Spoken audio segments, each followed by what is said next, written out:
कर रहा है ना।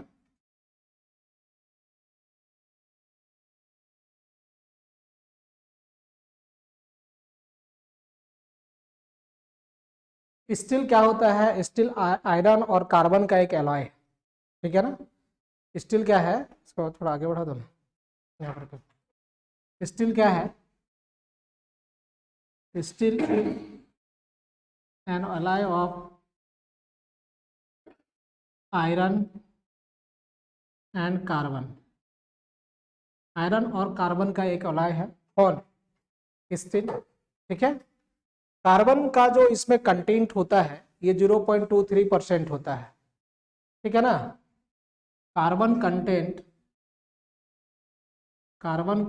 इज अबाउट, अरे किसका माइक ऑन ऑफ करो ना। कार्बन कंटेंट इज अबाउट 0.23%, ठीक है। स्टील क्या होता है? स्टील जो है वो कार्बन और आयरन का एक एलॉय है। एलॉय का मतलब होता है मिश्र धातु, mixture of two or more than two metals is known as, metals or non metals is known as alloy, ठीक है। तो ये एलॉय है और इसमें कार्बन कंटेंट जो है वो 0.23% होता है। क्योंकि हम पहले ही बोले थे कि हम लोग जब स्टील स्ट्रक्चर का बात करेंगे तो स्टील स्ट्रक्चर में आपको समझना है कि हम माइल्ड स्टील का बात कर रहे हैं। तो ये जो परसेंटेज ऑफ आयरन है this is for mild steel, ये माइल्ड स्टील के लिए है। अगर माइल्ड स्टील के अगर हम लोग कार्बन कंटेंट को बढ़ाते हैं तो हाई स्ट्रेंथ हम लोग को क्या मिलेगा? As carbon content increases, as carbon content increases, carbon content अगर बढ़ाएंगे तो हमारा जो स्टील है उसका स्ट्रेंथ बढ़ेगा, घटेगा नहीं। स्ट्रेंथ क्या होगा? स्टील का इंक्रीज करेगा, है ना। As carbon content increases strength, brittleness,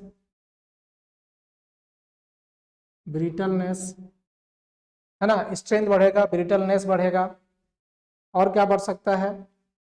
और बढ़ सकता है आपका हार्डनेस बढ़ेगा, हार्डनेस इंक्रीजेस। ये तीन चीज बढ़ेगा ना। As carbon content increases strength, brittleness, hardness increases, but ductility decreases, ductility decreases. लेकिन डक्टिलिटी क्या होगा? डिक्रीज करेगा, ठीक है। अब जो है डक्टिलिटी डिक्रीज करेगा, तो डक्टिलिटी होता क्या है? तो डक्टिलिटी का मतलब क्या होता है वो समझते हैं हम लोग। डक्टिलिटी, ठीक है। तो डक्टिलिटी का मतलब होता है कि इसको हम लोग खींच के हम लोग वायर के फॉर्म में चेंज कर सकते हैं।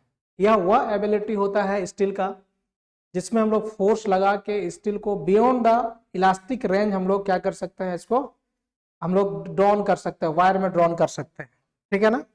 It is the ability of steel, it is the ability of steel, ability of steel so that it can be beyond elastic range. Elastic range मतलब यह स्टील का वह प्रॉपर्टी है जिसमें हम लोग इसको खींच के इलोंगेट करके इलास्टिक रेंज से बाहर ले जा सकते हैं। मतलब कह सकते हैं कि steel can be drawn into a wire, that is steel can be drawn into a wire. एक वायर में हम लोग इसको बना सकते हैं, ड्रॉन कर सकते हैं, खींच सकते हैं। अब क्या है कि स्टेनलेस स्टील का अगर बात करें हम लोग तो स्टेनलेस स्टील अलग होता है और स्टील अलग होता है। ये क्या है? स्टेनलेस स्टील जो है, steelness steel, steelness steel is an alloy of iron and chromium, iron and chromium. ये आयरन और क्रोमियम का एलॉय होता है। इसके साथ साथ क्या है कि अगर हम लोग रबर और स्टील का बात करेंगे तो रबर जो है वो लेस इलास्टिक होता है देन स्टील, है ना। Rubber is less elastic than steel. अब कोई पूछ सकता है कैसे होगा। तो रबर जो है वो लेस इलास्टिक होता है स्टील का, क्योंकि रबर को हम लोग जो है वो उसमें स्टिफनेस प्रॉपर्टी नहीं होता है, ठीक है ना। उसमें क्या होता है, स्टिफनेस प्रॉपर्टी नहीं होता है। यानी कहने का मतलब क्या है, जैसे हम लोग लें एग्जाम्पल लें, जैसे modulus of elasticity of steel, modulus of elasticity of steel, है ना। Modulus of elasticity of steel क्या होता है, स्टील का मॉडुलस ऑफ इलास्टिसिटी जो है वो होता है क्या, ES इक्वल टू, सबको याद होना चाहिए, this is 2 × 10⁵ Newton per mm square. ये modulus of elasticity of steel है, ठीक है। और modulus of elasticity of rubber अगर हम लोग लिखते हैं, हर मैटर का मॉडुलस ऑफ इलास्टिसिटी अलग अलग होता है। स्टील का अलग होता है, रबर का अलग होता है, एल्यूमिनियम का अलग होता है ना, सबका अलग अलग होता है। दिस इज रबर का अगर लिखें हम लोग, this is 2 Newton per mm square. अब इलास्टिसिटी क्या रिप्रेजेंट करता है, इलास्टिसिटी रिप्रेजेंट क्या करता है, ठीक है। तो देखिए इलास्टिसिटी जो है, elasticity represent stiffness of material. अब स्टिफनेस क्या होता है ना, व्हाट इज स्टिफनेस। तो स्टिफनेस को हम लोगों को डिफाइन करना होगा। तो स्टिफनेस का मतलब होता है, स्टिफनेस का मतलब होता है क्या, स्टिफनेस का मतलब होता है deformation per unit length, means this is nothing but this is strain का ही दूसरा हम लोग फॉर्म कर सकते हैं कि स्टिफनेस है। तो स्टिफनेस जो होगा वो आपका क्या होगा, del L by L, this is stiffness, मतलब कितना डिफॉर्मेशन हो रहा है। जितना कम डिफॉर्मेशन होगा वो उतना ज्यादा स्टीफ होगा, है ना। Lower the value of deformation, stiffer is the material. जो मटेरियल है वो क्या होगा, उतना ही स्टीफर होगा। जितना कम वैल्यू होगा डिफॉर्मेशन का, मतलब डेल्टा L जितना कम होगा उतना स्टिफ मटेरियल होगा। तब देखिए क्या है कि हम लोग स्टील के लिए बात करें अगर, और स्टील, तो स्टील के केस में क्या है कि अगर मान लो कि ये हमारे पास एक स्टील है, इस पर कोई फोर्स लगा रहा है, इधर से F या P लगा रहा है फोर्स, ठीक है। इसका क्रॉस सेक्शन एरिया A है, इसका लेंथ L है, ये कंप्रेसिव फोर्स है यहाँ पर, ये टेंसाइल फोर्स भी हो सकता है, इनमें भी टेंसाइल, ये कंप्रेसिव फोर्स है। आप देखेंगे मॉडुलस ऑफ इलास्टिसिटी आप निकालना चाहते हैं तो this will be ES equal to क्या हो जाएगा, force by area into del L by L। So del L by L equal to क्या हो जाएगा, P बाय AES। अब इतना ही फोर्स अगर रबड़ के लिए लगाए हम लोग, मान लो यहाँ फॉर रबर करते हैं, इसको थोड़ा देर के लिए आप सोचिए कि ये रबड़ है, तो आप देखिए कि डेल्टा L बाय L ये हम लोग रबड़ के लिए कर रहे हैं, ये हम लोग स्टील के लिए कर रहे हैं, तो ये क्या हो जाएगा, वही फोर्स, वही क्रॉस सेक्शन एरिया के लिए। आप देखिए क्या हो रहा है कि ई रबर जो है ये बहुत कम है। ई rubber is what, 2 Newton per mm square. E rubber जो है वो 2 न्यूटन पर mm स्क्वायर है, ठीक है। और क्या है, ई इलास्टिक स्टील का जो है वो है 2 × 10⁵, इससे 10⁵ टाइम्स ज्यादा है। ऑब्वियसली डेल्टा L जो होगा रबड़ के लिए डेल्टा L जो होगा उसका वैल्यू जो है स्टील के कंपेयर में बहुत ज्यादा हो, मतलब कि कहने का मतलब ऐसा हुआ कि दैट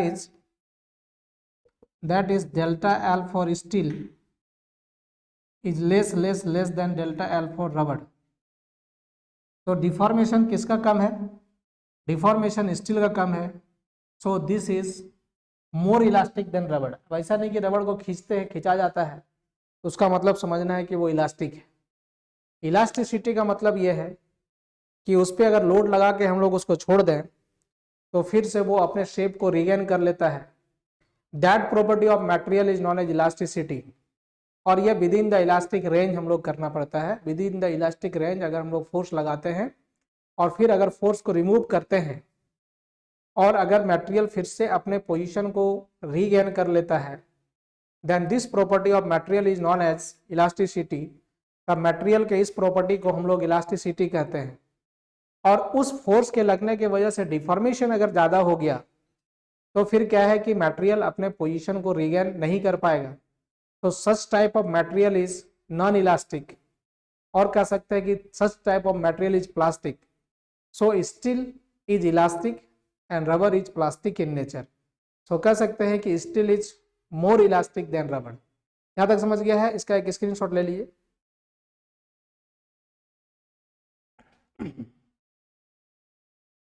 है इसका एलॉय मतलब होता है मिक्सचर। हम्म 24 हो गया। अब देखो, मिटा दें?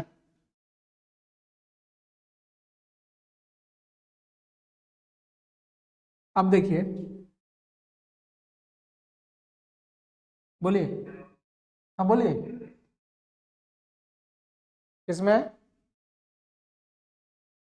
बहुत कम मात्रा में होता है। Mainly consist of this.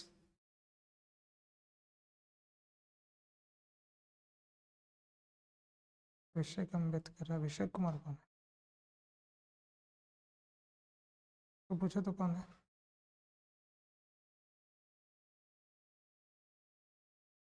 शायद है एक।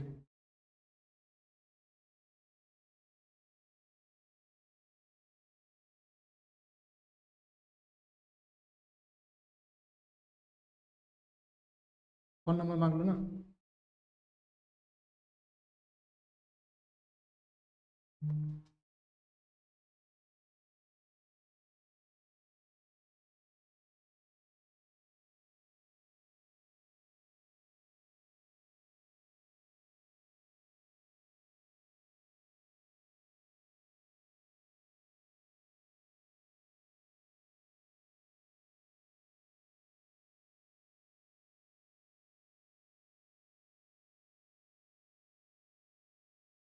अब देखिए, अब हम लोग ऐसा सोच सकते हैं कि हम लोग एल्युमिनियम का यूज क्यों नहीं करें, आखिर स्टील का ही यूज हम लोग क्यों करें। हम लोग ऐसा भी सोच सकते हैं, ठीक ना? तो देखिए, एल्युमिनियम और स्टील का अगर हम लोग कंपेरिजन देखें, एल्युमिनियम एंड स्टील का हम लोग कंपेरिजन देखते हैं, है ना? तो देखिए, एल्युमिनियम क्या होता है, ई एल्युमिनियम, इलास्टिसिटी फॉर एल्युमिनियम जो है दिस इज 70 गीगा पास्कल। ठीक है, एल्युमिनियम जो है, इस एल्युमिनियम का जो इलास्टिसिटी होता है, modulus of elasticity, that is 70 giga pascal. और 1 गीगा पास्कल में क्या होता है, अगर कोई नहीं जानता है तो मैं लिख दे रहा हूँ। 1 giga pascal equal to 10 power 3 mega pascal, and main 1 mega pascal equal to 1 newton per mm square. तो इसका जो है एल्युमिनियम का अगर हम लोग देखें, modulus of elasticity is 70 giga pascal. और अगर हम लोग स्टील का देखते हैं, तभी हम लिखे थे 200 गीगा पास्कल। वो न्यूटन पर mm स्क्वायर में लिखा हुआ था, अभी गीगा पास्कल के टर्म में लिख रहा हूँ मैं। तो स्टील का क्या हो गया, ये हो गया। अब देखिए डिफॉर्मेशन जो होगा, अब अगर इस तरह से सोचे हम लोग अप्रोक्सीमेटली कि ई एल्यूमिनियम जो है वो क्या है, लगभग 1/3 है। अगर इसका आप 1/3 करेंगे तो 210 का अगर 1/3 करेंगे तो लगभग 70 आएगा। तो approximately elasticity of aluminium is approximately 1/3 of elasticity of steel. Steel के इलास्टिसिटी का 1/3 है ना? तो अब यहां पर देखिए, जब इलास्टिसिटी एल्युमिनियम का कम है तो डिफॉर्मेशन क्या होगा, एल्युमिनियम में ज्यादा होगा, है ना। Since modulus of elasticity,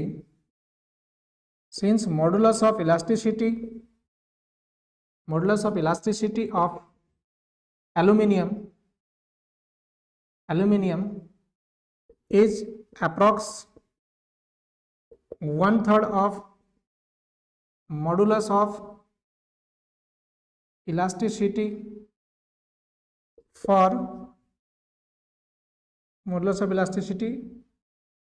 of steel. So aluminium have more deformation than steel for same applied load. अगर हम लोग सेम ही अप्लाई लोड करें, सेम अप्लाइड लोड के लिए अगर हम लोग करें तो एल्युमिनियम का डिफॉर्मेशन ज़्यादा होगा, यानी स्टिफनेस इसका कम स्टिफनेस, ठीक है ना। इस वजह से एल्युमिनियम का यूज हम लोग नहीं करते, मतलब हैवी स्ट्रक्चर, मतलब जहाँ पर लोड ज़्यादा लग रहा है वहाँ एल्युमिनियम का यूज हम लोग नहीं कर सकते। लेकिन स्टील में क्या है कि आपका जो है वो ज़्यादा स्टिफनेस होने की वजह से हम लोग उसका यूज कर सकते हैं। लेकिन क्या है, एल्युमिनियम के केस में क्या होता है, मेंटेनेंस कॉस्ट जो होता है वो घट जाता है। एक एडवांटेज यही है इसका, the advantage with aluminium is the maintenance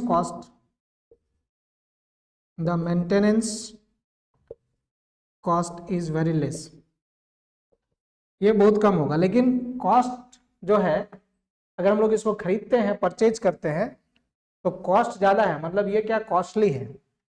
एक तो ये हो गया कि डिफॉर्मेशन इसमें ज़्यादा होगा and also it is costly, ये जो है कॉस्टली है। ये थोड़ा बहुत एक परिचय था स्टील का यूज हम लोग क्यों करते हैं, है ना। अब हम लोग जो है देखेंगे कि स्टील स्ट्रक्चर हम लोग करते क्या, स्टील स्ट्रक्चर होता क्या है। तो कुछ बेसिक स्टील स्ट्रक्चर हम बताएंगे, है ना, कुछ बेसिक्स स्टील स्ट्रक्चर बताएंगे जिसका हम लोग यूज करते हैं। तो जब हम लोग स्टील स्ट्रक्चर का यूज करते हैं तो उसमें दो प्रकार का हम लोग स्ट्रक्चर का यूज करते हैं या दो प्रकार के सेक्शन का यूज करते हैं हम लोग। तो स्टील स्ट्रक्चर जो है उसका दो सेक्शन होगा, ठीक है ना। स्टील स्ट्रक्चर का दो सेक्शन होगा, है ना। एक स्टील स्ट्रक्चर को हम लोग दो सेक्शन में डिवाइड कर सकते हैं, दोनों में मैं डिफरेंस बता रहा हूं।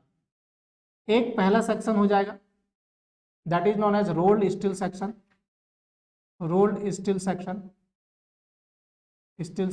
और इसको हम लोग कह सकते हैं स्टैंडर्ड स्टील सेक्शन। तो एक सेक्शन हो गया हमारा ये रोल्ड स्टील सेक्शन होगा जिसको हम लोग स्टैंडर्ड स्टील सेक्शन भी कहते हैं। And second one is built up section.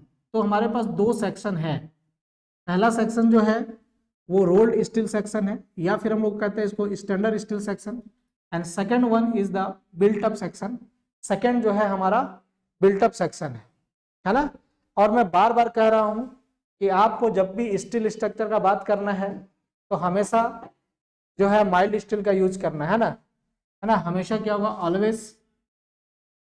Always mild steel is used, है ना, माइल्ड स्टील इज यूज्ड। हमेशा ये ध्यान रखना है कि माइल्ड स्टील का यूज करना है हम लोग को, माइल्ड स्टील ही यूज होता है क्योंकि माइल्ड स्टील में कटिंग अच्छा हो सकता है, डक्टिलिटी ज़्यादा होता है और इसमें वेल्डिंग करने के लिए आसान होता है और हम लोग आसानी से कर सकते हैं क्योंकि ब्रिटलनेस इसमें कम होता है। इस वजह से हम लोग हमेशा माइल्ड स्टील का यूज करते हैं। अब देखिए रोल्ड सेक्शन और बिल्टअप सेक्शन में क्या डिफरेंस है। जब भी स्टील का निर्माण होता है ना, रोल्ड सेक्शन का, तो ये इंडस्ट्री में बनाया जाता है। जैसे आप दुकान में जाते हैं, आप बोलते हैं मुझे एक प्लेट चाहिए, तो ये आपको मिल जाता है। उस प्लेट का डायमेंशन फिक्स होता है, मतलब उससे ज़्यादा बड़ा खोजेंगे या आप ढूंढेंगे तो आपको नहीं मिलेगा। उसी प्रकार से आप जाते हैं एंगल सेक्शन खरीदते हैं, है ना, कि एंगल चाहिए, दरवाजा बनाना है या कुछ भी, ठीक है, या आपको कहीं लगाना है, चैनल ढूंढना है, तो ये चैनल, एंगल या आई सेक्शन जो भी है वो सारा सेक्शन आपको एक फिक्स डायमेंशन का ही मिल सकता है। मतलब जो है इसके डायमेंशन जो है वो आपका कहाँ पर बना हुआ है, वो इंडस्ट्री में बना हुआ है, और एज पर द मोल्ड उसके डायमेंशन चेंज नहीं हो सकते। जो मोल्ड है एज पर आईएस है ना कॉन्फ़िगरेशन, जो मोल्ड का साइज है उसी साइज का आपको वो स्टील सेक्शन मिलेगा, है ना। तो वो सेक्शन आपको फिक्स है, मतलब आई सेक्शन या एल सेक्शन या जो भी सेक्शन ले रहे हैं जिनका डायमेंशन फिक्स है, उसका वेट फिक्स है, हर एक चीज उसका फिक्स होता है। और उसी स्टैंडर्ड सेक्शन के लिए आपके पास एक बुक होता है जिसको आप बोलते हैं code book, steel cored book, है ना। तो स्टील कोड बुक में आपको जो भी डायमेंशंस दिया रहता है या जो भी चीजें दी हुई रहती है वो एक स्टैंडर्ड सेक्शन के लिए दिया रहता है। अब इसका नाम रोल्ड क्यों पड़ा है? रोल्ड इसलिए पड़ा है क्योंकि जब भी ये सेक्शन बनेगा तो सबसे पहले गर्म किया जाएगा स्टील को गर्म करके पास कराया जाएगा मिल से। तो किसी भी सेक्शन को बनाने में सबसे पहले प्लेट का निर्माण होता है। उस प्लेट के निर्माण के बाद ही हम लोग ये सेक्शंस बनाते हैं, है ना। तो चूंकि प्लेट को जब बनाया जाता है तो that plate must be rolled between two roller, दो रोलर के बीच जो है उसको पास कराया जाता है। इस वजह से इन सेक्शंस को हम लोग रोल्ड स्टील सेक्शन बोलते हैं।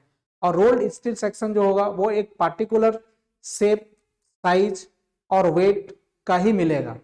लेकिन अगर आप चाहते हैं कि आपको जो है ज्यादा लोड देना है, और मान लो कि एक बीम का निर्माण कर रहे हैं आप, suppose we want to build up a beam, एक बीम बना रहे हैं हम लोग, ये हम लोग रोल्ड स्टील सेक्शन लिए हम लोग, हमारे पास ये रोल्ड सेक्शन है ना, ये एक रोल्ड सेक्शन लिए। रोल्ड सेक्शन में this is I section, this is also I section, इसको हम लोग बोलते हैं, दिस इज आई सेक्शन, ठीक है। तो एक आई सेक्शन हमारे पास है।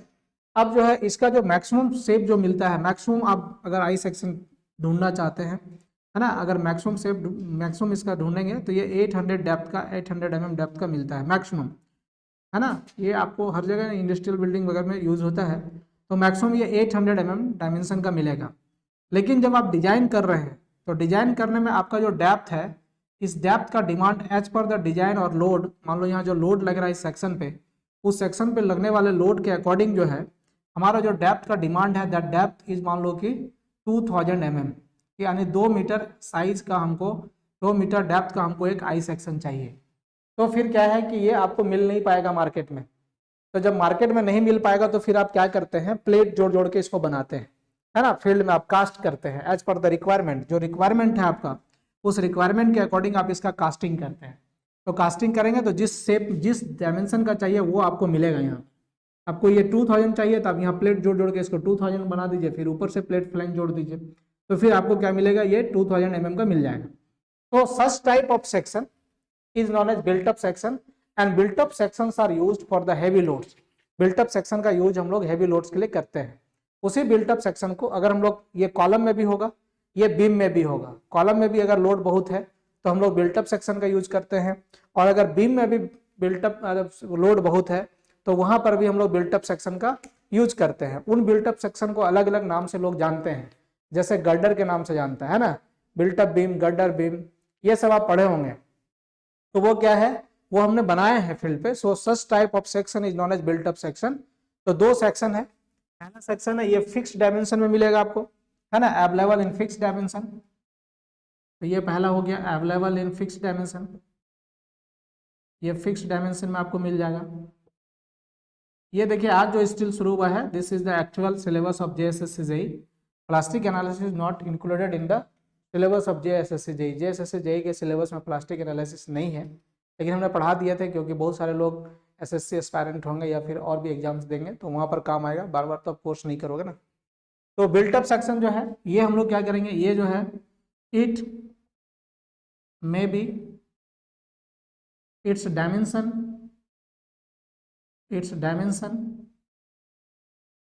मे बी डिजायरेबल, जैसा आप चाहते हैं वैसा आप बना सकते हैं, आपको जो जरूरत है बना लीजिए। आप देखेंगे जब जेएसएससी जेईई का क्वेश्चन देखेंगे स्टील स्ट्रक्चर का तो एक क्वेश्चन पूछा हुआ है ना, कि रोल सेक्शन, बिल्डअप सेक्शन, ये सब के बारे में एक डिफरेंस पूछा हुआ है। वो एनालिसिस में आपको मिल जाएगा, हमारा यूट्यूब पे वीडियो देखिए आप, ठीक है। फिर देखिए कि ये हमारे पास हो गया। अब हम लोग कुछ स्टैंडर्ड सेक्शन के बारे में बात करेंगे, है ना। तो हम लोग सबसे पहले बात करेंगे बीम सेक्शन के बारे में, सॉरी आई सेक्शन के बारे में। तो कुछ स्टैंडर्ड सेक्शन के बारे में मैं बात करना चाहता हूँ। स्टैंडर्ड सेक्शन, उसमें पहला मैं बात कर रहा हूँ, फर्स्ट इज आई सेक्शन। मैं पहला बात कर रहा हूँ आई सेक्शन का। आई सेक्शन में बात करने के पहले हम लोग कुछ बेसिक चीजें इसके बारे में सीख लेते हैं, फिर हम लोग इस पर बात करेंगे तो समझ में ज्यादा अच्छा सा आएगा। तो देखिए आई सेक्शन हम लोग बना रहे हैं, ये हमारा एक आई सेक्शन है, आई सेक्शन है।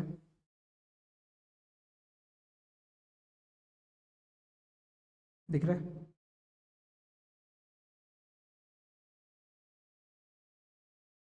We have an I section.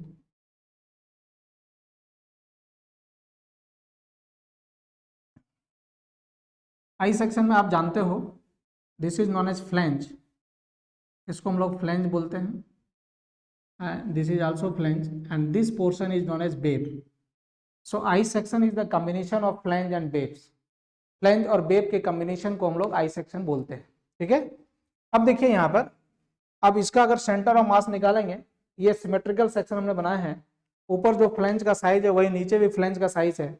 तो this section is symmetrical in shape, ये सिमेट्रिकल शेप का है।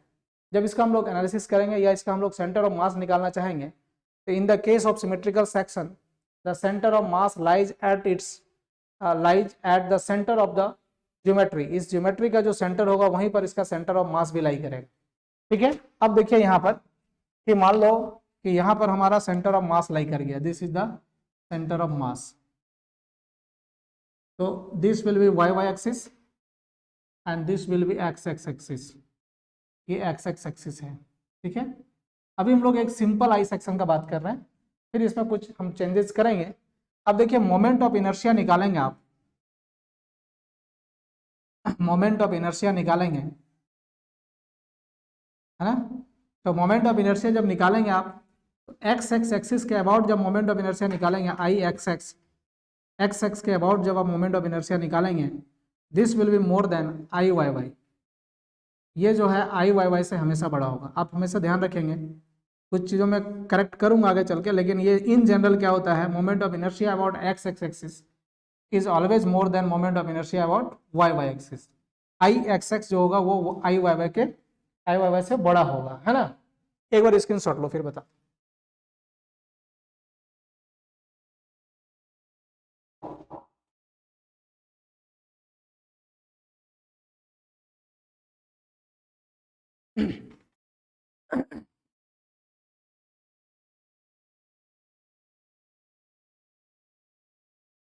हो गया? अब देखो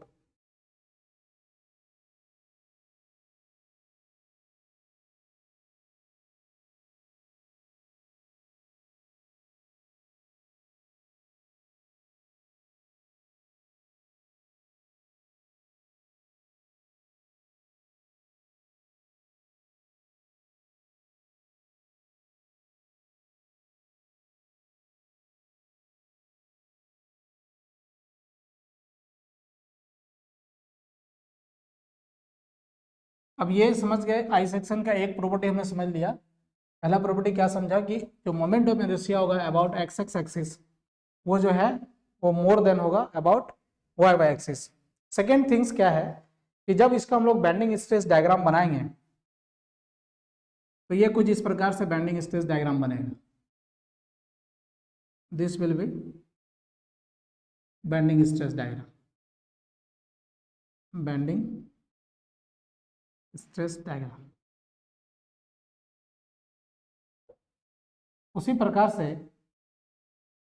जब आप इसका शियर स्ट्रेस डायग्राम बनाएंगे, ये सम स्ट्रेंथ ऑफ मटेरियल का पार्ट है।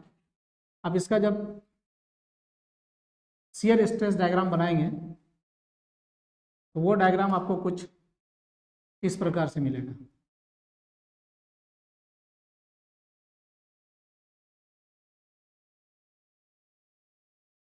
This is the shear stress diagram.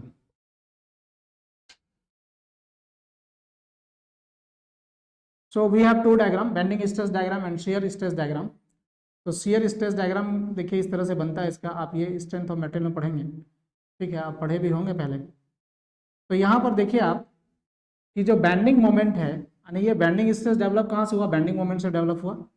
तो बैंडिंग स्ट्रेस जो है वो मैक्सिमम कौन ले रहा है, मैक्सिमम बैंडिंग स्ट्रेस इस पोर्शन में है, this is the flange. Maximum bending stress जो है वो इस पोर्शन में, दैट इज द फ्लेंज। और शियर फोर्स जो है वो मैक्सिमम किधर है, वो मैक्सिमम है देखिए वेब में। तो आई सेक्शन के केस में, आई सेक्शन क्या होगा है, in case of I section, in case of I section about 80% bending moment is resisted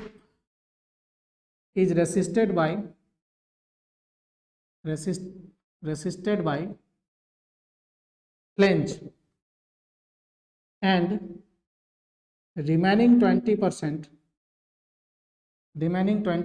is resisted by web.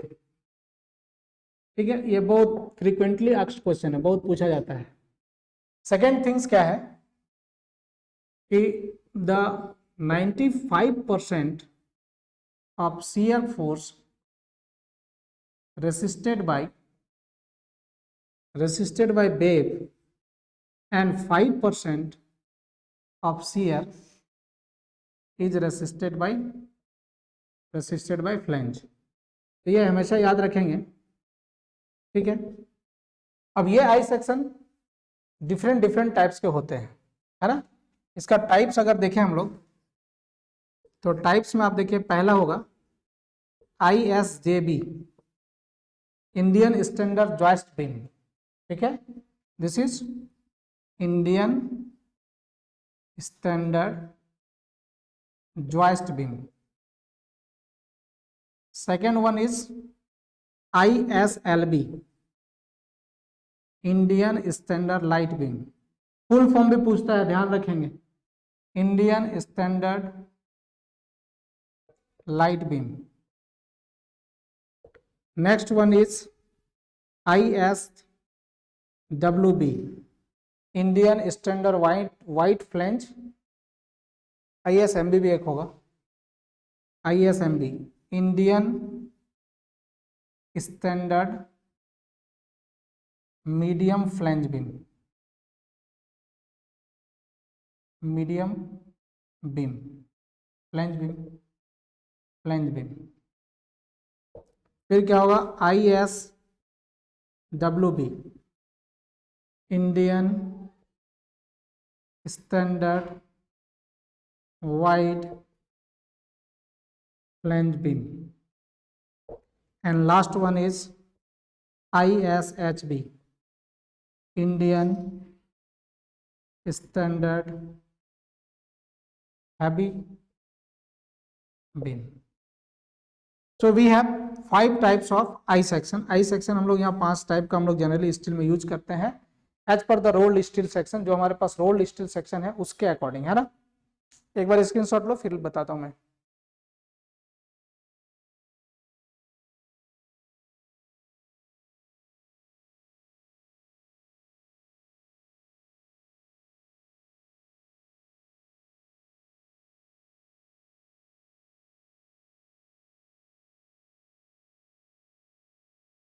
हो गया, अब देखो, हाँ बोलिए।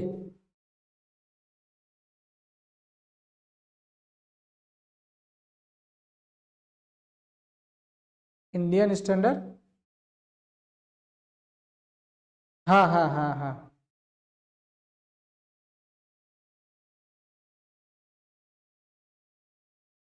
हम बता रहे हैं, बस इसको स्क्रीनशॉट लो।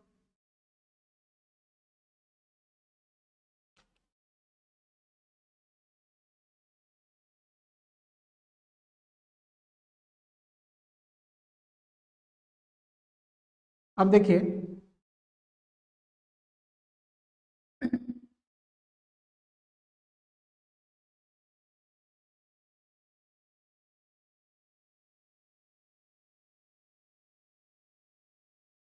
हम सिर्फ अभी यूज बता देंगे, डिजाइन कैसे होगा आगे पढ़ाएंगे ना।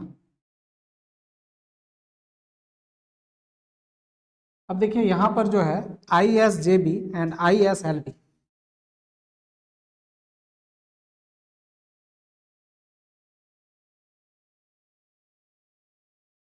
The section ISJB and ISLB are used in floor beam for light load। Light load के लिए हम लोग इसका यूज करते हैं, है ना। इसका यूज जो होगा रूफ बीम्स में होगा या फ्लोर बीम्स में होगा, लाइट लोड के लिए, है ना। ठीक है, क्यों ऐसा होता है? लाइट लोड मतलब लेस लोड भी बोल सकते हैं, relatively less load, relatively less load. Actually क्या है इस केस में, क्या होगा इन दिस केस, इन दोनों के केस में IXX जो है वो मोर देन IYY हो। इस दोनों के केस में IXX जो है वो मोर देन IYY होगा, है ना। इस केस में ऐसा होगा, ठीक है। अब देखिए यहां पर कि चूंकि IXX बड़ा हो गया है IYY का, तो हम बताए थे एक दिन कि मोमेंट ऑफ इनर्शिया रिप्रेजेंट करता है रोटेशन का। तो ये देखिए ये जो है अगर लोड यहां से लग रहा है, इसी तरह से बीम हम लोग लगाते हैं, लोड अगर यहां से लग रहा है तो उस केस में इस एक्सिस के अबाउट ये बेंड नहीं करेगा, ये इस एक्सिस के अबाउट बेंड कर सकता है, यानी ये कुछ इस तरह से बेंड हो सकता है, लाइक दैट, या ऐसा बेंड हो जाए, है ना। Such type of bending is known as lateral bending या फिर लैटरल बकलिंग बोलते हैं इसको। तो अगर लोड बहुत ज्यादा हो जाएगा तो मोमेंट ऑफ इनर्शिया जो है YY के अबाउट बहुत कम है और ये इस तरह से बकल कर सकता है। इस वजह से इनका यूज जो है हम लोग लाइट बीम के लिए करते हैं, मतलब लाइट लोड के लिए करते हैं। जबकि ISMB medium flange are used for heavy load, लेकिन यहां पर ऐसा नहीं है कि ये बहुत स्ट्रांग है। इन दिस केस IXX बड़ा तो होगा लेकिन कुछ कंट्रीब्यूट करेगा, है ना। यानी कि IXX, I मतलब moment of inertia, moment of inertia आपको बताता है रोटेशन, और बताता है आपको क्या, और बताता है आपको डिस्ट्रीब्यूशन ऑफ एरिया, कि कितना मोर यूनिफॉर्मली डिस्ट्रीब्यूशन ऑफ एरिया हुआ है। क्योंकि I जो है, I को हम लोग सिंपल एक फॉर्मूला जानते हैं AR²। This represent what, distribution of area, area का डिस्ट्रीब्यूशन बताता है, डिस्ट्रीब्यूशन ऑफ एरिया। तो यहां पर IXX जो है IYY से थोड़ा बड़ा होगा, इस वजह से बकलिंग पॉसिबिलिटी घट जाएगा, है ना। इस वजह से लैटरल बकलिंग का जो पॉसिबिलिटी था, जो कि यहां पर था, यहां पर ये इसका ज्यादा चांस था बकल होने का। ये सारे चीजों को मैं डिजाइन करूंगा कि अगर इस तरह से बकल होगा तो हम उसका क्या यूज कर, कैसे प्रिवेंटेशन कर सकते हैं, क्या उसका प्रिवेंटेशन है।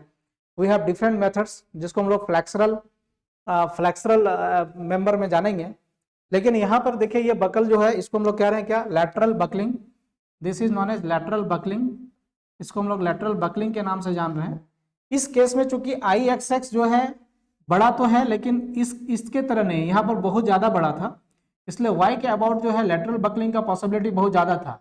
तो यहाँ पर क्या होगा, the possibility of lateral buckling, the possibility of lateral buckling is less, buckling is less. अगर होता भी है तो इसको हम लोग इंप्रूव कर सकते हैं। It can be prevented, which may be prevented, which may be prevented. कैसे प्रिवेंट कर सकते हैं वो देखिए, कि ये जो हमारा फ्लैंज है उसको हम लोग क्या करें कि उसको हम लोग कंक्रीट के अंदर डाल दें। इस तरह से ये जो स्लैब है हमारा, कंक्रीट का स्लैब है, इस स्लैब के अंदर हम लोग इस बीम को डाल दें, इस स्लैब के अंदर हम लोग बीम को डाल दें इस तरह से। अब क्या हो गया, ये फ्लैंज बहुत बड़ा हो गया हमारा।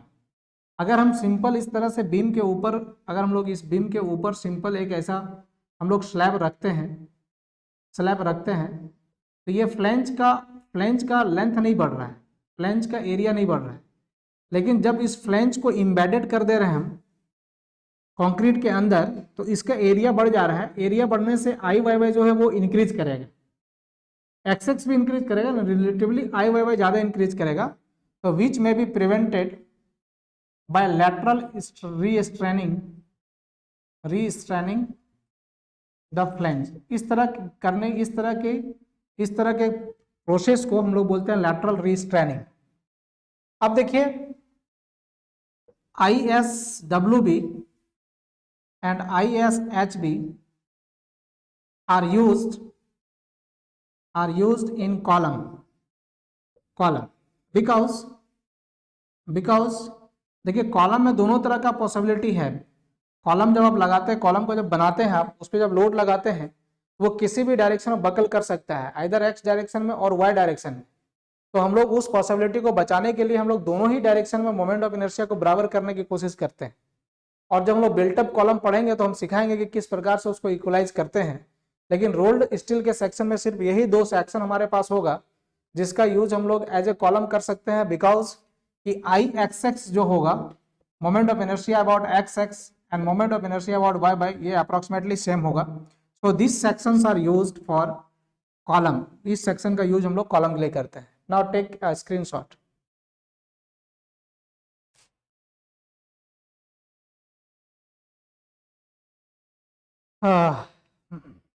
हो गया?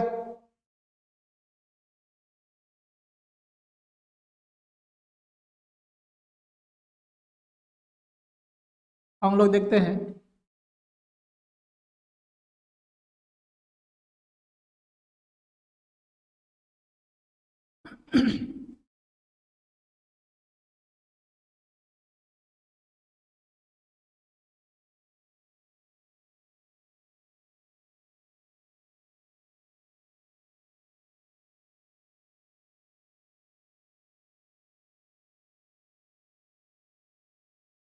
हम लोग दूसरा सेक्शन देखते हैं, टी सेक्शन। सेकेंड सेक्शन हम लोग देख रहे हैं क्या? T section.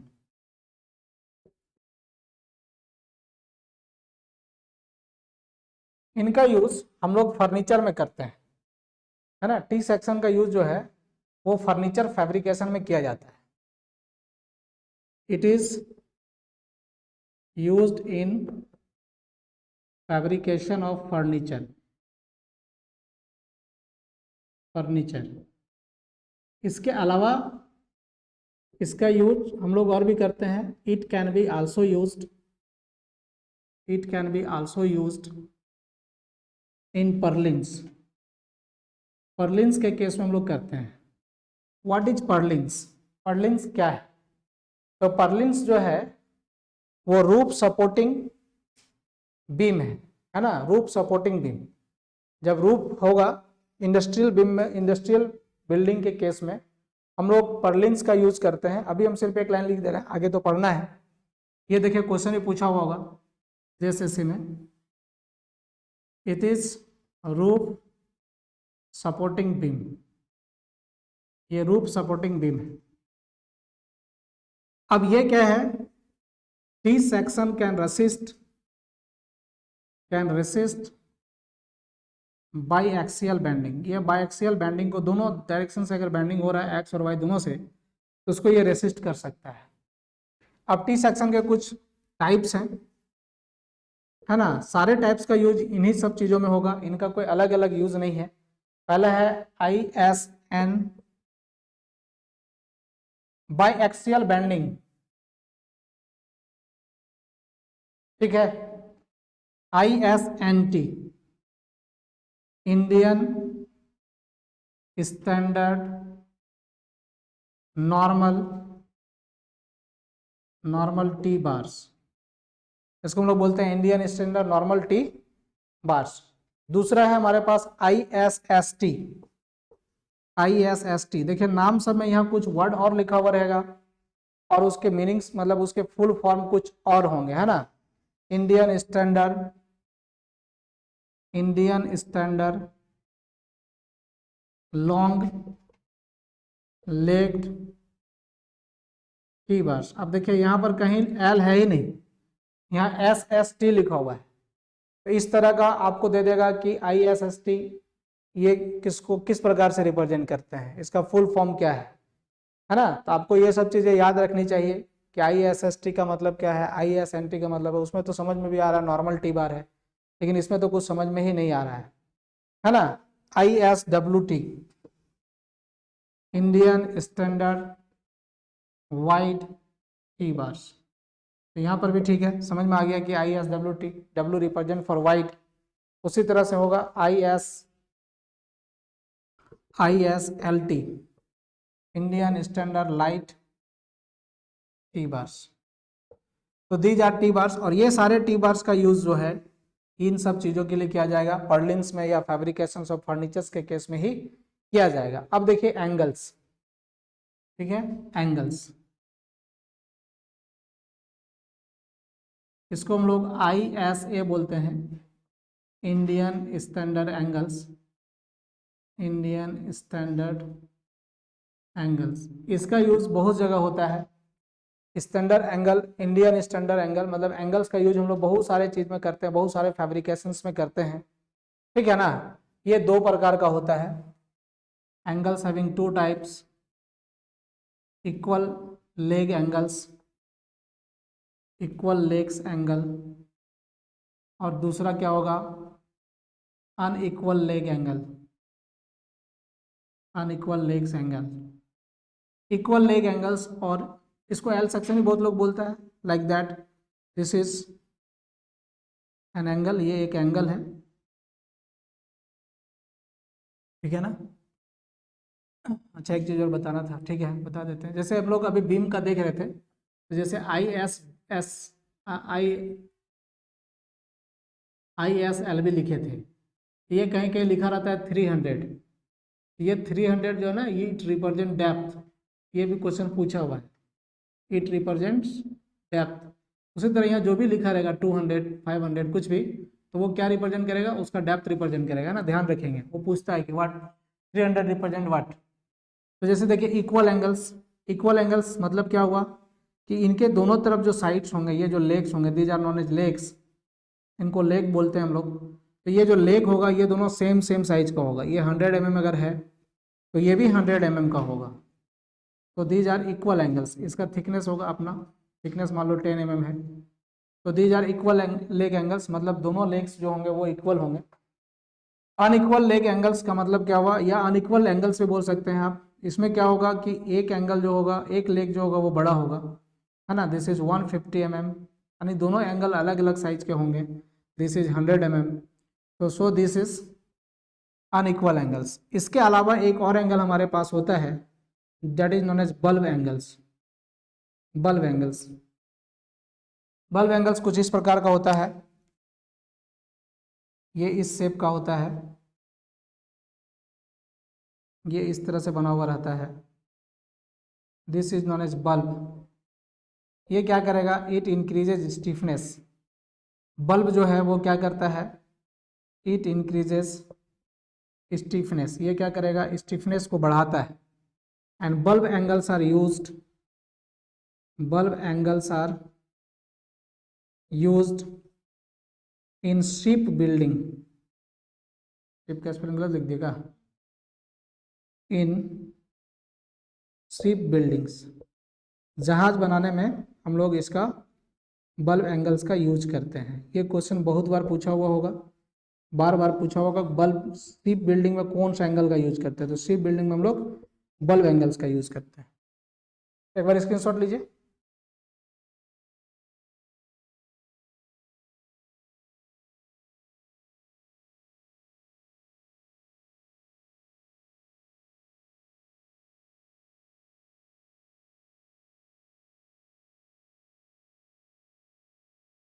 के बाद अगला है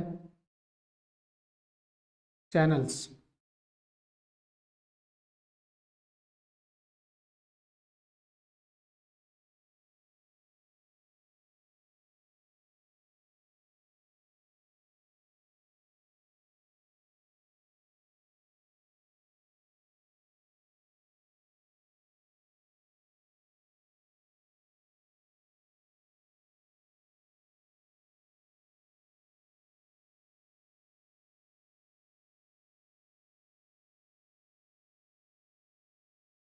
channels.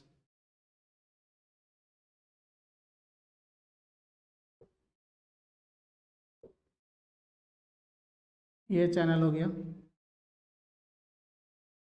C section, this is also known as C section.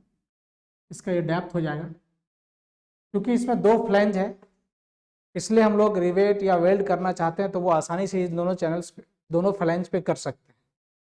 इसलिए इस वजह से इसका यूज जो है बिल्टअप कॉलम और बिल्टअप बीम बनाने के लिए बहुत ज़्यादा यूज होता है। It is used in built up beams और कॉलम्स। कॉलम बीम से भी ज़्यादा यूज जो होता है वाइडली यूज कॉलम में होता है ना, कॉलम के केस में इसका ज़्यादा यूज होता है। ठीक है, ये भी दो तीन प्रकार का होता है।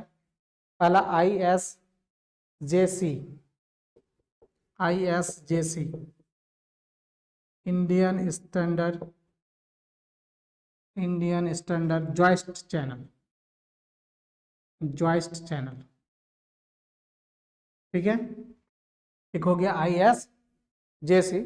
Second one is ISLC, ISLC Indian standard light channel. और एक और होता है ISMC, ISMC Indian standard medium channel. तो ये चैनल के टाइप हो गए। और चैनल का यूज हम लोग क्या करते हैं, चैनल का यूज हम लोग करते हैं कॉलम में ज़्यादा यूज करते हैं, खास करके बिल्टअप कॉलम में। दो चैनल को मिला के हम लोग एक बॉक्स सेक्शन बनाते हैं। Suppose this type of section can be formed, इस तरह का सेक्शन हम लोग फॉर्म कर सकते हैं। चैनल मिला के दो चैनल को हमने जोड़ दिया तो we can form like that a box section, this is box section. और आप जानते हैं होलो सर्कुलर सेक्शन जो होता है, hollow circular section can resist maximum compressive stress, maximum compressive stress. Maximum compressive stress को अगर कोई रेसिस्ट कर सकता है तो that is hollow circular section. Hollow circular section जो है वो सबसे ज़्यादा कंप्रेसिव स्ट्रेस को क्या करता है, रेसिस्ट करता है। तो चूंकि सर्कुलर सेक्शन में हर जगह कॉलम बनाना पॉसिबल नहीं है और फैब्रिकेशन भी थोड़ा टफ होता है, इस वजह से हम लोग क्या करते हैं, अगर हम लोग सर्कुलर सेक्शन नहीं बना सकते हैं हम लोग बॉक्स सेक्शन बना सकते हैं। This is just like a hollow circular section, ये होलो सर्कुलर सेक्शन के जैसा ही है। और ये मैक्सिमम आपका कंप्रेसिव स्ट्रेस रेसिस्ट करेगा। जब कॉलम बताएंगे तो उसमें से देखेंगे आप, क्योंकि कॉलम क्या है, कॉलम एक कंप्रेशन मेंबर है और ये कंप्रेसिव स्ट्रेस ज़्यादा से ज़्यादा ले सकता है। इस वजह से चैनल सेक्शन का यूज वाइडली जो है वो कॉलम सेक्शन बनाने के लिए किया जाता है। ये था चैनल सेक्शन। स्क्रीनशॉट लो फिर आगे बताते हैं।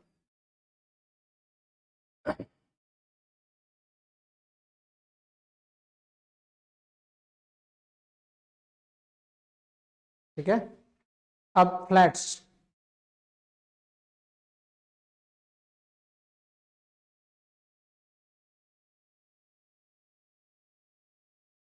Now next one is flats.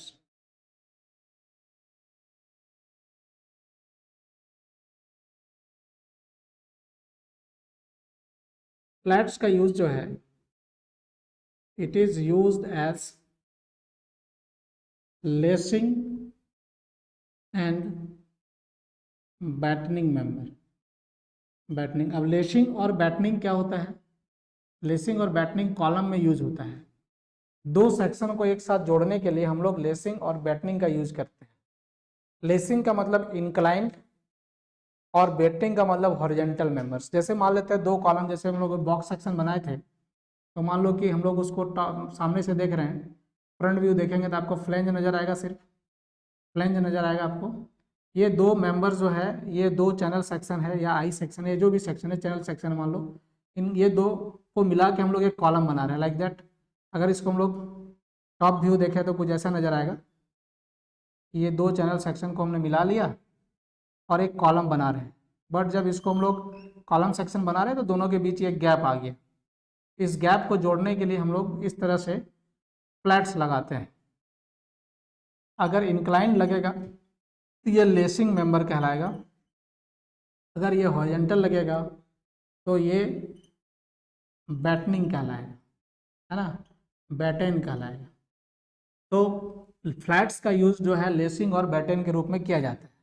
अब इसको ऊपर से देखेंगे तो ये हमने जोड़ दिए हैं, यहाँ पर ये इस तरह से जुड़ जाएगा, यहाँ पर हमने रिवेट लगाए हैं, इस तरह से आप जोड़ सकते हैं। तो आप क्या करते हैं, इनका यूज़ लेसिंग और मैशिंग मतलब करने का मतलब है दो अलग अलग मेंबर को एक कॉमन बनाने के लिए, एक सिंगल यूनिट बनाने के लिए हम लोग ये लेसिंग और बैटनिंग का यूज करते हैं। बैटन जो होता है, लेसिंग जो होता है, ये एक ट्रस मेंबर है ना। इट इज़, मैं लिख दे रहा हूँ, आगे भी बताऊंगा मैं। It is designed as truss, it is design as truss member, इसको हम लोग ट्रस मेंबर के रूप में डिजाइन करते हैं। और बैटन्स जो होता है, it is designed as frame members, frame member के रूप में हम लोग इसका डिजाइन करते हैं। ट्रस क्या होता है, ट्रस में क्या होता है, बैंडिंग मोमेंट नहीं होता है, there is no bending moment. Truss के केस में बैंडिंग मोमेंट डेवलप कहीं भी नहीं होता है ना। और फ्रेम के केस में होगा there will be bending moment, वहाँ पर बैंडिंग मोमेंट भी होगा, ठीक है। फ्लैट्स को हम लोग इस प्रकार से लिखते हैं, इसका रिप्रेजेंटेशन होता है ISF 8, मान लो 50 हमने एक लिखा है ना, I8 ISF 50, इसका मतलब क्या है, उल्टा लिख दे लग रहा है, 50 ISF 8, इसका मतलब क्या है, इसका ये पूरा फुल फॉर्म हो गया Indian standard flat, Indian standard flats. और ये जो 8 लिखा हुआ है, this represent thickness of flats, thickness of flats. जब फ्लैट्स का बात करेंगे तो ये कुछ इस प्रकार से होगा ना, फ्लैट मतलब ये हो गया, ये फ्लैट्स, ठीक है। तो ये थिकनेस जो है वो यहाँ रिप्रेजेंट हो रहा है, और इसका विड्थ होगा, विड्थ क्योंकि लेंथ इसका डिफाइन नहीं होता, तो विड्थ जो हो गया ये क्या रिप्रेजेंट करेगा, विड्थ ऑफ फ्लैट्स। इसके अलावा भी कुछ और मेंबर्स हैं जिनका नाम, जिनका फुल फॉर्म हम लोग को पता होना चाहिए, जैसे ISSH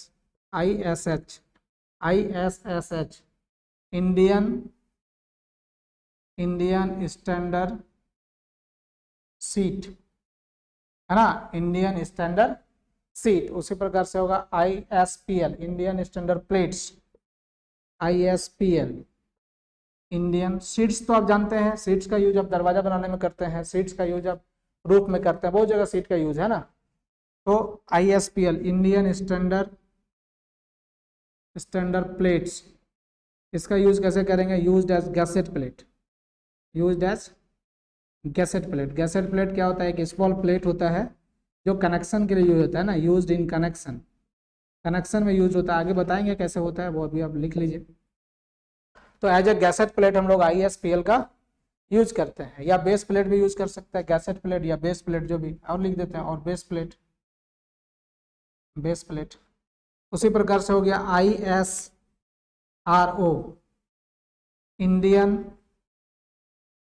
Indian standard round bars, जो आप छड़ यूज करते हैं, छड़, है ना, आप रड यूज करते हैं, वो क्या होता है ISRO, ISRO Indian standard round bars है ये। उसी प्रकार से आपका क्या होगा ISSQ Indian standard square bars, यानी ये राउंड बार था और ये स्क्वायर बार्स, जो खिड़की विड़की में आप लगाते हैं, गेट वेट बनाने में स्क्वायर बार्स का यूज होता है, इसी टाइप का होता है, उसका थिकनेस कम हो जाएगा, विड्थ कम हो जाएगा। तो these are the steel structure elements, ये सारे स्टील स्ट्रक्चर के एलिमेंट्स हैं जिनका यूज हम लोग स्टील स्ट्रक्चर में वाइडली करेंगे, इसलिए इनका नाम, इनका थोड़ा सा स्पेसिफिकेशन आपको पता होना जरूरी है। एक बार स्क्रीनशॉट लीजिए इसका।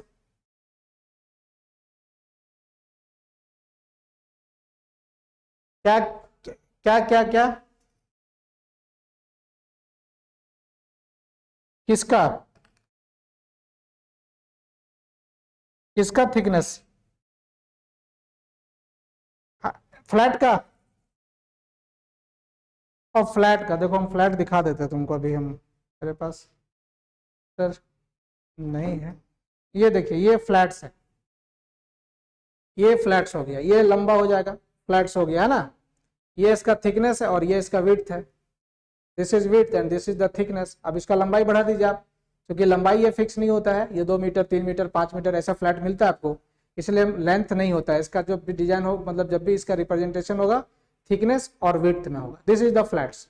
आप मोबाइल को देख सकते हो। और कुछ है?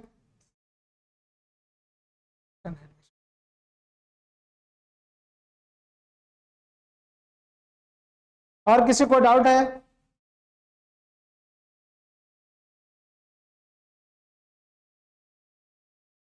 जोर से बोलिए, आपकी आवाज नहीं आ रही है।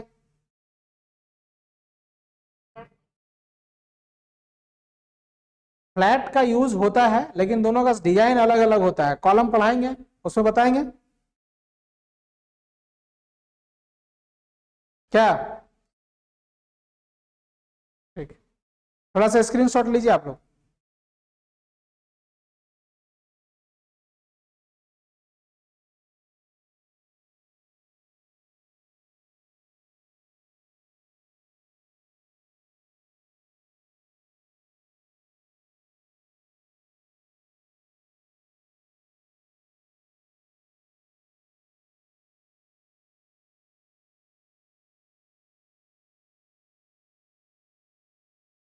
अब देखिए,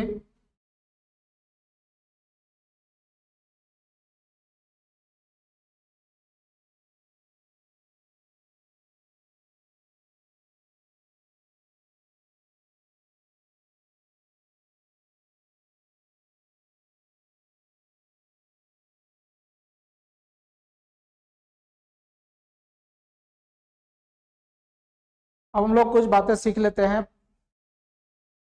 परमिसिबल स्ट्रेसेस, परमिसिबल स्ट्रेसेस, ठीक है। परमिसिबल स्ट्रेसेस इन स्टील स्ट्रक्चर लिख लेते, ज्यादा अच्छा रहेगा। इन स्टील स्ट्रक्चर। अभी जो भी मैं बताऊंगा यहाँ पर, ये सारी बातें वर्किंग स्ट्रेस मेथड में बताऊंगा। इन WSM, working stress method. Working stress के मेथड के बारे में फर्स्ट क्लास ऑफ स्टील में मैंने डिस्कस किया था, आपको बताया था। वर्किंग स्ट्रेस मेथड मतलब जब हमारा स्ट्रेस जो है वो यील्ड स्ट्रेस से नीचे रहता है, तो हम लोग उस कंडीशन में जो हम लोग डिजाइन करते हैं, that designs are known as working stress method. अब इसमें हम लोग कुछ कुछ सीखते हैं। पहले सीखते हैं मैक्सिमम परमिसेबल। देखिए, आपके पास स्ट्रेस दो प्रकार का होता है, एक डायरेक्ट स्ट्रेस होता है और एक इनडायरेक्ट स्ट्रेस होता है। अभी हम पहले लिख देते हैं, फिर बाद में उसके बारे में बात कर लेंगे। Maximum permissible axial compressive stress, इसको हम लोग सिग्मा AC से लिखेंगे, maximum permissible axial compressive stress. और इसका वैल्यू याद रखना बहुत आसान है, this is equal to 0.6 Fy, ठीक है। Where Fy is yield stress, where Fy is yield stress. मैं जो भी बातें कर रहा हूं अभी वर्किंग स्ट्रेस मेथड में कर रहा हूं। और ये maximum permissible axial compressive stress का यूज कहाँ होगा? इसका यूज कंप्रेशन मेंबर में होगा, है ना। ये जो हम लोग का डाटा है, maximum permissible axial compressive stress, this data is used in compression member. Compression member में आपके पास क्या होगा? कॉलम होंगे और ट्रस होंगे, है ना। कंप्रेशन मेंबर इन कॉलम, या फिर कह सकते हैं compression member in frame, used in design of compression member. Compression member के डिजाइन में हम लोग इसका यूज करेंगे। यानी एग्जांपल हो गया कैसे?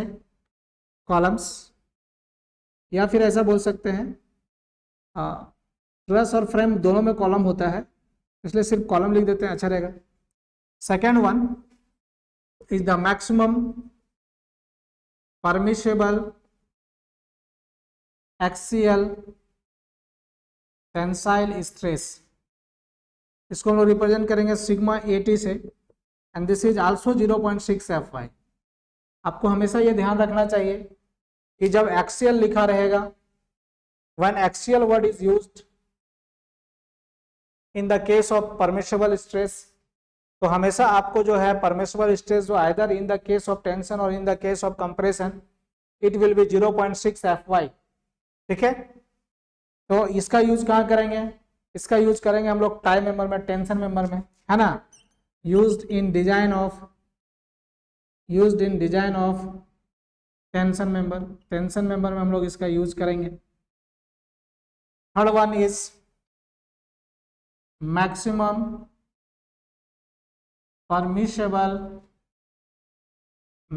Permissible bending compressive stress, bending compressive stress, इसको हम लिखेंगे sigma BC, and this will be what, this will B 0.66 Fy, है ना। जब बेंडिंग आ जाएगा either in the case of tension, either in the case of tension और compression, इसका जो वैल्यू होगा वो क्या होगा, 0.66 Fy के बराबर होगा। आप टेंशन में लिखिए या कंप्रेशन में लिखिए, किसी भी केस में लिखेंगे आप वो सेम ही होगा। इसका यूज कहाँ होगा, इसका यूज होगा, it is used in the design of flexural member कहने का मतलब क्या हुआ, फ्लेक्सरल मेंबर कहने का मतलब बीम हुआ।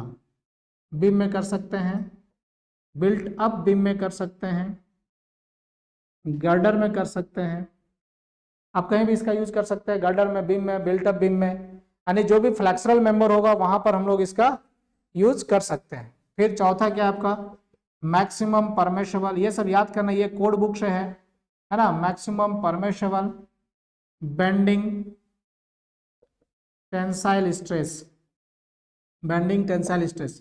This is sigma BT and this is also 0.66 Fy। इस केस में भी क्या होगा, 0.66 Fy होगा।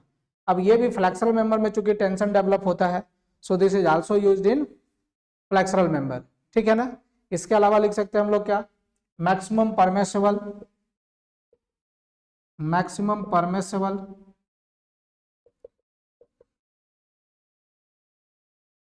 हम लोग क्या लिख सकते हैं, मैक्सिमम शियरिंग स्ट्रेस, है ना, maximum permissible average shear stress, पहले देख लो, एवरेज शियर स्ट्रेस आप जानते हैं क्या होता है। शियर स्ट्रेस दो तरह से डेवलप होगा, एक डायरेक्ट शियर स्ट्रेस डेवलप होगा और एक टॉर्सनल शियर स्ट्रेस डेवलप होगा।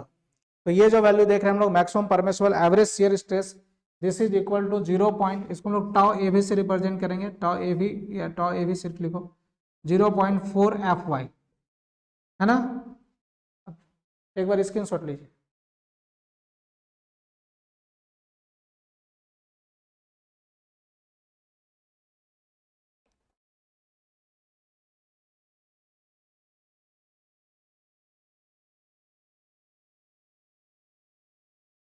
हाँ हाँ हाँ,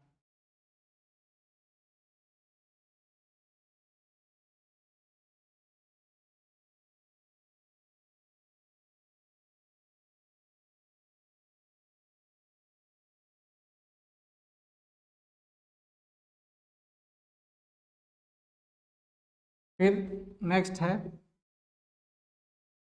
मैक्सिमम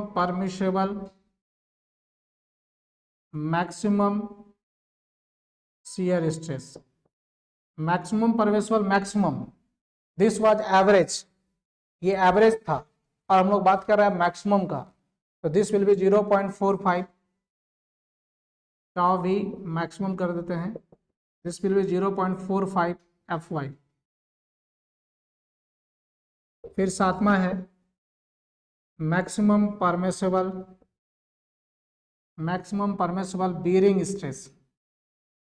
बियरिंग स्ट्रेस, ये हो जाएगा टाउ बी, हम लोग लिख लेते हैं, मैक्सिमम परमिशेबल नहीं, बियरिंग है ना तो टाउ नहीं लिखाएगा, तो क्या लिख दें, इसे छोड़ दो। This is 0.75 FY। Maximum permissible bearing stress जो होगा ये 0.7 FY होगा, कुछ लिख सकते हैं, चलो सिग्मा लिख दे। इसका यूज कहाँ होता है, used in design of slab base. पहले आप बेरिंग स्ट्रेस समझ लेना होगा कि बेरिंग स्ट्रेस क्या है।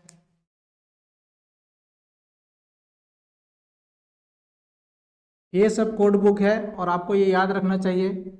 मैं इंट्रोडक्शन ऑफ स्टील स्ट्रक्चर में जितना पढ़ाऊंगा उसी से आपका मैक्सिमम क्वेश्चन एग्जाम में आ जाएगा। आप कोई भी एग्जाम का क्वेश्चन उठा के देखेंगे तो मैक्सिमम क्वेश्चन बन जाएगा। ठीक है, अब क्या है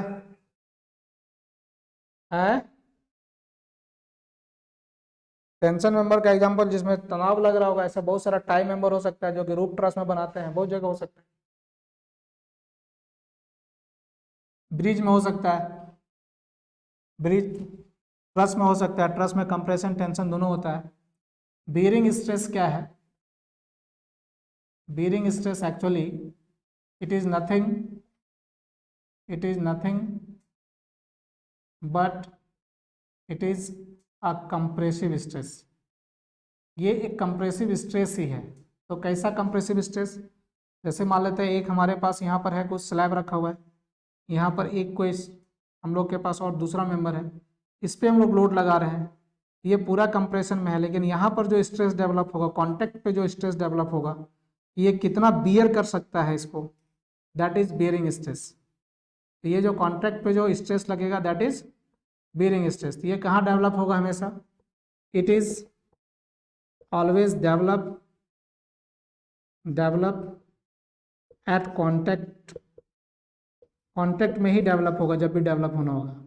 तो मान लो ऐसा हम लोग एक कॉलम खड़ा कर रहे हैं, यहाँ पर कॉलम खड़ा कर रहे हैं, कॉलम बना रहे हैं, कॉलम के ऊपर लोड आएगा, कॉलम के नीचे फाउंडेशन बनाना पड़ेगा। ये अगर फाउंडेशन बनाए हैं तो ये अगर सिर्फ कंक्रीट का फाउंडेशन होगा तो ये अंदर धंस जाएगा। यहाँ पर एक प्लेट लगा देंगे स्टील का, स्टील का जब प्लेट लगा देंगे हम लोग तो क्या करेगा, ये प्लेट इस लोड को ले लेगा और फिर कंक्रीट को ट्रांसफर करेगा। ये जो है इसका कॉलम का क्या है, बेस है ना, कॉलम का क्या है, बेस है। इस is design of column base, तो this is known as base of column. तो ये बेस ऑफ कॉलम है। तो यहाँ पर क्या जो लगेगा इन दोनों के कांटेक्ट में, जो यहाँ स्ट्रेस डेवलप होगा that is compressive in nature and that stress is known as compressive stress and the maximum permissible compressive stress is 0.75 FY। क्या सबको समझ में आ रहा है? हाँ,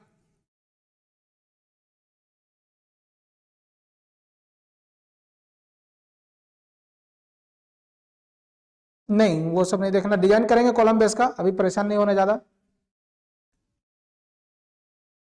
डिजाइन करेंगे कॉलम बेस का, बताएंगे, वो टॉपिक है हमारे अंदर। कंप्रेशन मेंबर में क्या है, कॉलम है, बिल्टअप कॉलम है और कॉलम बेस है, ये तीन चीज का हम लोग डिजाइन करेंगे ना। ठीक है, तो आज यहीं तक रहेगा, एक बार आप स्क्रीनशॉट लें। हाँ बोलिए।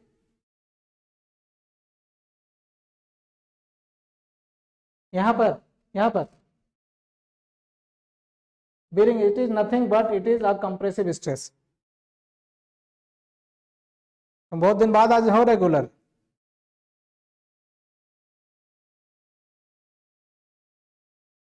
तो चलो फिर आज यहीं तक रहेगा, सभी को शुभ रात्रि, पढ़ते रहिए लगा। कल क्लास होगा, कल जो क्लास होगा वो पहले थर्मोडायनेमिक्स का क्लास होगा जो 2 घंटे का होगा, है ना। तो क्लास 6 से 8 रहेगा और मैं फिर आप लोगों के साथ जुड़ूंगा 8 बजे के बाद, 8 से 10। धन्यवाद।